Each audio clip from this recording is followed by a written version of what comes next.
जिस समय जैन एडम्स ने कॉलेज छोड़ा था उस समय उसके सम्मुख एक उद्देश्य था।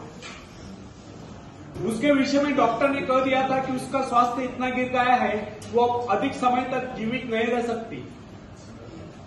यहां तक कि उन्होंने उसके जीवन की अवधि अधिकाधिक 6 मास की निर्धारित कर दी थी। जैन ने कहा ठीक है 6 मास है, इन 6 मास में मैं वह एक काम तो कर रही हूं जो मैं मानवता के लिए करना चाहती हूं। उसके अपने जीवन का उद्देश्य एक आश्रम की स्थापना का था। उसने आत्मविश्वास से वह कार्य हाथ में लिया और जो जो अपने कार्य में आगे बढ़ती गई त्यों उसका स्वास्थ्य भी बेहतर होता गया। वह न केवल अपने उद्देश्य की स्थापना में सफल हो गई, अपितु 6 मास ही नहीं वह कई वर्षों तक जीवित भी रहे। यह उसका अपने पर पूर्ण विश्वास और परमात्मा की कृपा में अपार श्रद्धा और निष्ठा का ही परिणाम। फ्रेंड्स, हिप्नोटिज्म का चमत्कार देखिए। मैंने एक ऐसे व्यक्ति को भी देखा जो साधारण था। उसको जब हिप्नोटाइज कर दिया गया तो उसने वह कर दिखलाया जिसकी कोई कल्पना नहीं कर सकता। उसको 2 कुर्सियों पर लिटा दिया गया, एक कुर्सी पर उसके पैर, दूसरी पर उसकी गर्दन और सिर, बीच का भाग अधर में। उसने अपने ऊपर 7-8 आदमियों का भार उस अवस्था में झेल लिया। अब आप ही बताएं कि उसमें ये अतिरिक्त बल कहां से आ गया। यह केवल उस व्यक्ति का करिश्मा था जिसने उसको हिप्नोटाइज करके उसमें यह विश्वास जगा दिया था कि वह ऐसा कर सकता है। यदि उसमें यह विश्वास न भर दिया गया होता तो वह अपने ऊपर एक आदमी को भी नहीं बचाता। फ्रेंड्स, यदि मनुष्य में आत्मविश्वास नहीं है तो प्रगति के पद पर एक पग भी नहीं बढ़ा सकता। मनुष्य की सफलता उसके आत्मविश्वास के आगे नहीं जा सकती। सफलता केवल आत्मविश्वास का अनुकरण करने वाली चीज है। मनुष्य के संकुचित विचार उसकी असीम शक्ति को सीमित कर देते हैं। जो जो मनुष्य में आत्मविश्वास की वृद्धि होती जाती है त्यों उसकी कार्य शक्ति बढ़ती जाती है। मनुष्य की इस कार्य शक्ति का माप उसके उस तार से किया जाता है जिसके माध्यम से अपने सृष्टा से जुड़ा हुआ था। यदि उसने अपने आत्मविश्वास को वह तार छोटा कर लिया तो उसमें शक्ति भी थोड़े समय के लिए आई। फ्रेंड्स,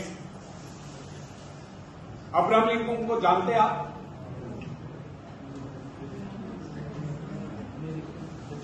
जो अमेरिका के प्रेसिडेंट रहे। तो अब्राहम लिंकन के विषय में कोई विशेष अनुमान नहीं लगा सकता था। वो दिखने में बहुत ही सामान्य सा व्यक्ति था, किंतु जो एक पहले पल अमेरिका में उत्तर दिशा से जो युद्ध की सनसनाहट आरंभ हुई और राष्ट्रपति पद के निर्वाचन का समय निकट आता गया, अचानक लिंकन के मन में भाव उठा कि क्यों न वह जैसे उत्तर दिशा से जो युद्ध की सनसनाहट आरंभ हुई और राष्ट्रपति पद का निर्वाचन का समय निकट आता गया, अचानक लिंकन के मन में भाव था क्यों न वह इस बार अपने सारे राष्ट्र का भार अपने कंधों पर ले। बस फिर क्या था, विचार आते उसने निश्चय किया, उसका आत्मविश्वास जागा और वह राष्ट्रपति पद के निर्वाचन के लिए प्रत्याशी बन गया। उसने उन लोगों से कहा जो किसी उपयुक्त व्यक्ति की तलाश कर रहे थे, आप मेरे नाम का समर्थन क्यों न करते। उसने कहा कि उसके अंतःकरण में प्रेरणा हुई कि उसको देश का कार्य करना चाहिए, इसलिए वह खड़ा हुआ। उसने उस समय के राजनीतिविदों को बता दिया कि इस विपत्ति की परिस्थिति में वह देश की बागडोर संभालेगा, उसमें यह योग्यता है। उसने अपना आत्मविश्वास प्रकट करते हुए कहा कि इस निर्वाचन में वह अवश्य विजय होगा।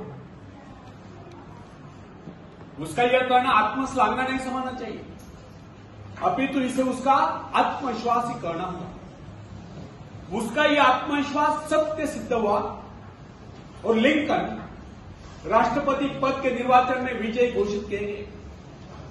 और दुनिया जानती है लिंकन एक सफल राष्ट्रपति हुए। फ्रेंड्स, जो व्यक्ति अपने भाग्य का निर्माता है, जो आत्मविश्वासी होता है, उसके प्रति सभी श्रद्धा और सम्मान की भावना रखते हैं। इस प्रकार के व्यक्ति की सभी सहायता करते हैं। जिसके विषय में लोगों को यह विश्वास चाहता है वो किसी विशेष कार्य के लिए नियुक्त है। ऐसा व्यक्ति जहां भी जाता है सम्मान पाता है। सब उसकी ओर हसरत भरी नजर से देखते हैं। ऐसे लोग जिस मार्ग पर भी चल पड़ते उस पर उनका मार्ग स्वयं में बनता चला जाता है। फ्रेंड्स, जॉन ऑफ आर्क के भीतर से पुकार है कि उसे अपने देश को शत्रु की दासता से, शत्रु की गुलामी से मुक्त कराना है, और इस शक्ति के आधार पर उसने फ्रेंच सेना का नेतृत्व किया और सफलता पाई। यदि उसमें यह भावना न होती तो उसकी शक्ति मात्र एक सैनिक से अधिक न होती। यदि उसमें आत्मविश्वास और ईश्वर पर विश्वास न होता वो कभी भी फ्रेंच सेना का नेतृत्व नहीं कर सकती। अपने आत्मविश्वास के बल पर ही उस समय वो चार्ल्स को समझाने में सफल हुई। किस परिस्थिति में केवल वही देश की सेना का नेतृत्व कर सकती है, इस प्रकार देश की रक्षा कर सकती है। जॉन के हृदय में जो प्रबल आत्मविश्वास और ईश्वर के प्रति दृढ़ आस्था थी, उसके बल पर उसने फ्रेंच सेना का सेनापतित्व संभाला। उसका आत्मविश्वास वरदान सिद्ध हुआ। यद्यपि उसको युद्ध कला का प्रारंभिक ज्ञान नहीं था। जब वो बाल्यकाल में अपने माता पिता की भेड़ों की रखवाली करती थी, उस समय उसको कुछ आभास हुआ था, किंतु उसका पिता उसकी खिल्ली उड़ाता था। इसके अतिरिक्त वो नारी थी। नारी को सैनिक रूप में देखना हर किसी के लिए सहज होता, किंतु आर्क का आत्मविश्वास उसको उसके पद से डिगा नहीं सका। उसको किसी की परवाह नहीं थी कि कोई उसको कोमलांगी कहकर उसकी खिल्ली उड़ाए, किंतु इतना साहस था किसमें जो उसकी खिल्ली उड़ा। उसका आत्मविश्वास उन